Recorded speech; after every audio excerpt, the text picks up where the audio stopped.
அல்ஹம்துலில்லாஹி ரப்பில் ஆலமீன் வஸ்ஸலாத்து வஸ்ஸலாமு அலா அஷ்ரஃபில் அன்பியா வ ஸய்யிதில் முர்ஸலீன் முஹம்மதின் வ அலா ஆலிஹி வ அஸ்ஹாபிஹி வ மன் தபிஅஹும் பிஹ்சானின் இலா யௌமித்தீன். அன்புக்கும் மதிப்புக்கும் உரிய இஸ்லாமிய சகோதர சகோதரிகளே, சூரத்துல் ஃபாத்திஹாவின் அடுத்த 2 வசனங்களின் விளக்கத்தை நாங்கள் இப்போது சிந்திக்க இருக்கிறோம்.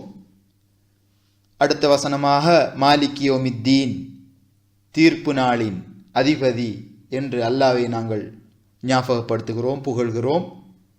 இய்யாக நஅபுது வ இய்யாக நஸ்தஈன், உன்னையே நாங்கள் வணங்குகிறோம், உன்னிடமே நாங்கள் உதவி தேடுகிறோம் என்ற எமது வாழ்க்கையின் நோக்கத்தையும் எமது வாழ்க்கையின் குறிக்கோளையும் நாங்கள் அல்லாஹ்விடத்திலே சொல்வது போன்ற சொல்ல வேண்டும் என்ற ஒரு வேண்டுதலையே இந்த சூரத்துல் ஃபாத்திஹா வேண்டி நிற்பதாக கூற முடியும்.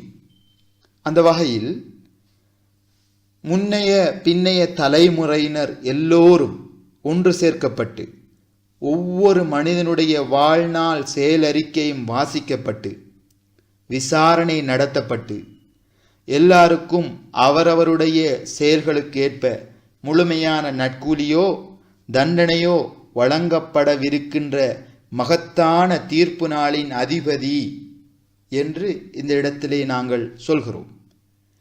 அல்லாவின் புகழ் பாடும்போது அவன் மாபெரும் கருணையாளன் ரஹ்மான், தனிப்பெரும் கிருபையாளன் ரஹீம் என்று சொன்ன அதே மூச்சில் அடுத்ததாக இறுதி தீர்ப்பு நாளின் அதிபதி என சொல்லப்பட்டிருப்பது மிகவும் பொருள் புரிந்ததாகும். அவன் அளவில்லா கருணையும் இணையில்லா கிருபையும் உடையவன் மட்டுமல்ல, தனிப்பெரும் நீதிபதியும் ஆவான். எத்தகைய மாபெரும் ஆற்றல் வாய்ந்த அதிகாரம் படைத்த நீதிபதி என்றால், இறுதி தீர்ப்பு நாளில் முழு முதல் அதிகாரம் படைத்த நீதிபதியாக அவன் இருப்பான். ஒருவனுக்கு தண்டனை வழங்கி அவன் தீர்ப்பளித்து விட்டால் அவனை எவராலும் எதிர்த்து முறையிட முடியாது. ஒருவருக்கு நற்கூலி அளித்து தீர்ப்பளித்து விட்டால் அதனை ஆட்சேபித்து குரல் எழுப்பக்கூடியவர்கள் எவருமே இருக்க மாட்டார்கள். எனவே அவன் நம் அதிபதியாக, நம் எல்லோரையும் பேணி காப்பவனாக, கவனித்து பராமரிப்பவனாக, ஆதரித்து வளர்ப்பவனாக, நிர்வகித்து ஆட்சி செலுத்துபவனாக இருக்கின்றான் என்ற வகையிலும், அளவில்லா கருணையும் இணையில்லா கிருபையும் கொண்டவனாக இருக்கிறான் என்ற வகையிலும் அவனை நேசிப்பதோடு அவனுடைய நீதி உணர்வை நினைத்து பார்த்து அச்சப்படவும் செய்கிறோம். நம்முடைய இறுதி கதி என்னவாகும்? வெற்றி பெறுவோமா அல்லது தோற்று போவோமா? எல்லாமே அவனுடைய கையில்தான் இருக்கிறது என்ற உணர்வு கொண்டவர்களாக நாம் இருக்கிறோம். இபாதத் எனும் சொல் அரபி மொழியில் 3 பொருள்களை கொண்டதாக இருக்கிறது. ஒரு வகையான பொருள் பூஜை, வழிபாடு, வணங்குதல் என்பதாகவும், 2வது வகை பொருள் கீழ்ப்படிதல், ஆணைகளுக்கு அடங்கி நடத்தல் என்பதாகவும், 3வது வகை பொருள் அடிபணிந்து நடத்தல், அடிமைப்பட்டு வாழுதல் என்பதாகவும் அமைந்திருக்கிறது. இந்த இடத்தில் இந்த 3 விதமான பொருள்களும் பொதிந்திருக்கின்றன. அதாவது, நாங்கள் உன்னுடைய பக்தர்களாகவும் இருக்கிறோம், உன்னுடைய ஆணைகளுக்கு கட்டுப்பட்டு அடங்கி வாழ்பவர்களாகவும் இருக்கிறோம், மேலும் உன்னுடைய அடியார்களாகவும் அடிமைகளாகவும் இருக்கிறோம். இன்னும் சொல்ல போனால் உனக்கும் எங்களுக்கும் இடையிலான தொடர்பு இந்த 3 பரிமாணங்களை கொண்டதாக இருப்பது மட்டுமல்ல, எங்களுக்கு வேறு எவருடனும் இத்தகைய பரிமாணங்களை கொண்ட தொடர்பு இல்லை. உன்னுடன் மட்டுமே இத்தகைய முப்பரிமாணங்களை கொண்ட தொடர்பு வைத்திருக்கிறோம் என்பதுதான் 100% உண்மையாகும். இந்த 3 பொருள்களில் யாதொன்றின் அடிப்படையிலும் வேறு எவருமே எங்களுடைய வணக்கத்திற்கும் நாங்கள் அடிபணிந்து வாழ்வதற்கும் கீழ்ப்படிந்து நடப்பதற்கும் உரியவர்கள் இல்லை. அதாவது உன்னுடன் எங்களுக்கு இருக்கின்ற தொடர்பு இபாதத்தோடு வழிபடுதல் அல்லது கீழ்ப்படிந்து நடத்தல் அல்லது பணிந்து வாழ்தல் நின்று விடுவதில்லை. அதற்கு மேலாக இஸ்திஆனத் உதவி தேடுதல், ஆதரவு கோருதல், அடிப்படையிலான தொடர்பையும் நாங்கள் உன்னுடன் வைத்திருக்கிறோம். நீதான் இந்த பேரண்டங்கள் அனைத்திற்கும் ஒரே உரிமையாளனாக இருக்கிறாய் என்பதையும், அனைத்து ஆற்றல்களும் உன்னிடத்தில் தான் இருக்கிறது என்பதையும், நீதான் எல்லா வகையான அருள் வளங்களுக்கும் ஒரே உரிமையாளனாக இருக்கிறாய் என்பதையும் நாங்கள் நன்றாக அறிந்து வைத்திருக்கிறோம். இதனால்தான் எங்களுடைய தேவைகளை வேண்டி உன் பக்கம் திரும்பி இருக்கிறோம். உன்னிடம் மட்டுமே நாங்கள் உதவி கேட்டு கையேந்துகிறோம். உன்னுடைய உதவியை மட்டுமே நாங்கள் நம்புகிறோம். உன்னுடைய உதவியை மட்டுமே நாங்கள் சார்ந்து நிற்கிறோம்.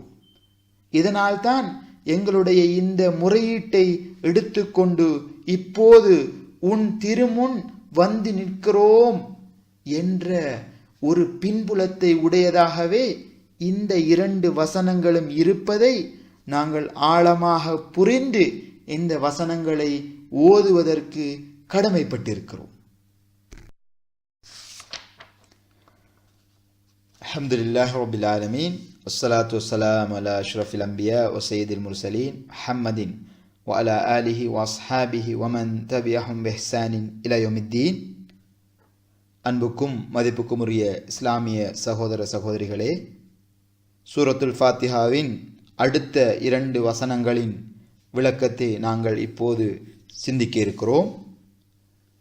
அடுத்த வசனமாக மாலிகி யௌமித்தீன், தீர்ப்பு நாளின் அதிபதி என்று அல்லாஹ்வை நாங்கள் ஞாபகப்படுத்துகிறோம், புகழ்கிறோம். இய்யாக நஅபுது வ இய்யாக நஸ்தஈன், உன்னையே நாங்கள் வணங்குகிறோம், உன்னிடமே நாங்கள் உதவி தேடுகிறோம் என்ற எமது வாழ்க்கையின் நோக்கத்தையும் எமது வாழ்க்கையின் குறிக்கோளையும் நாங்கள் அல்லாஹ்விடத்திலே சொல்வது போன்ற ஒரு சொல்ல வேண்டும் என்ற ஒரு வேண்டுதலையே இந்த சூரத்துல் ஃபாத்திஹா வேண்டி நிற்பதாக கூற முடியும்.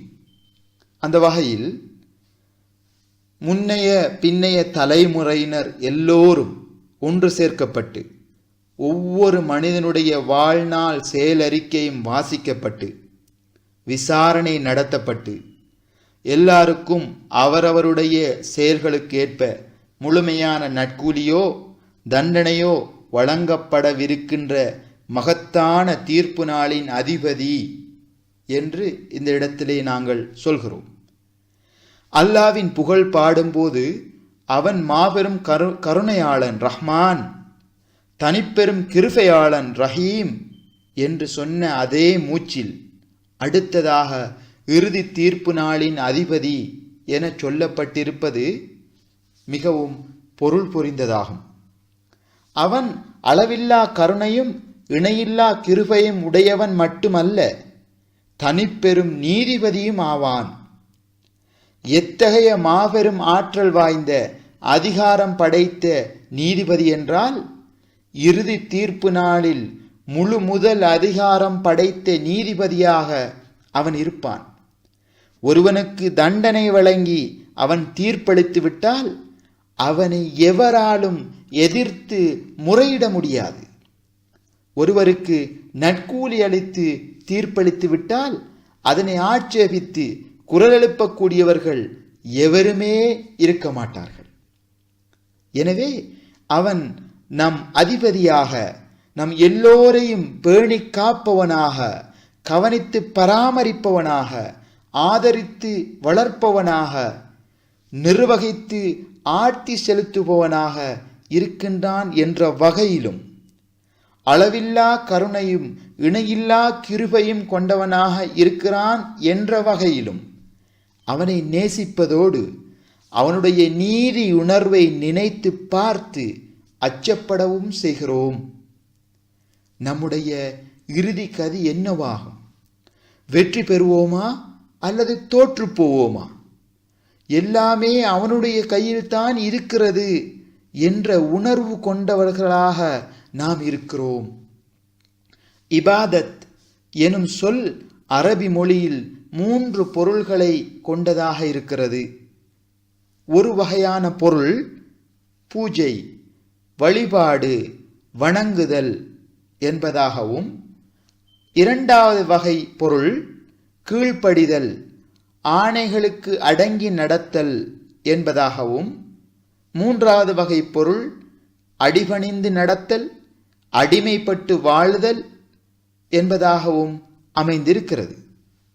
இந்த இடத்தில் இந்த 3 விதமான பொருள்களும் பொதிந்திருக்கின்றன. அதாவது, நாங்கள் உன்னுடைய பக்தர்களாகவும் இருக்கிறோம், உன்னுடைய ஆணைகளுக்கு கட்டுப்பட்டு அடங்கி வாழ்பவர்களாகவும் இருக்கிறோம், மேலும் உன்னுடைய அடியார்களாகவும் அடிமைகளாகவும் இருக்கிறோம்.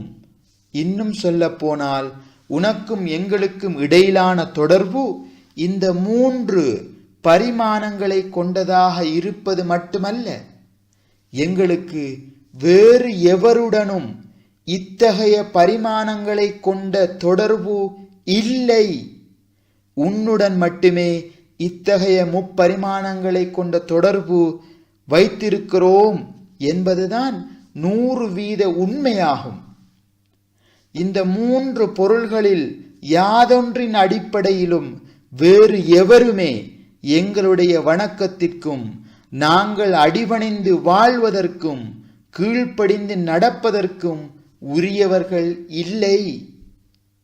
அதாவது, உன்னுடன் எங்களுக்கு இருக்கின்ற தொடர்பு இபாதத்தோடு, வழிபடுதல் அல்லது கீழ்ப்படிந்து நடத்தல் அல்லது பணிந்து வாழ்தல் நின்று விடுவதில்லை. அதற்கு மேலாக இஸ்திஆனத், உதவி தேடுதல், ஆதரவு கோருதல், அடிப்படையிலான தொடர்பையும் நாங்கள் உன்னுடன் வைத்திருக்கிறோம். நீதான் இந்த பேரண்டங்கள் அனைத்திற்கும் ஒரே உரிமையாளனாக இருக்கிறாய் என்பதையும், அனைத்து ஆற்றல்களும் உன்னிடத்தில் தான் இருக்கிறது என்பதையும், நீதான் எல்லா வகையான அருள் வளங்களுக்கும் ஒரே உரிமையாளனாக இருக்கிறாய் என்பதையும் நாங்கள் நன்றாக அறிந்து வைத்திருக்கிறோம். இதனால்தான் எங்களுடைய தேவைகளை வேண்டி உன் பக்கம் திரும்பி இருக்கிறோம். உன்னிடம் மட்டுமே நாங்கள் உதவி கேட்டு கையேந்துகிறோம். உன்னுடைய உதவியை மட்டுமே நாங்கள் நம்புகிறோம். உன்னுடைய உதவியை மட்டுமே நாங்கள் சார்ந்து நிற்கிறோம். இதனால்தான் எங்களுடைய இந்த முறையீட்டை எடுத்துக்கொண்டு இப்போது உன் திருமுன் வந்து நிற்கிறோம் என்ற ஒரு பின்புலத்தை உடையதாகவே இந்த 2 வசனங்களும் இருப்பதை நாங்கள் ஆழமாக புரிந்து இந்த வசனங்களை ஓதுவதற்கு கடமைப்பட்டிருக்கிறோம்.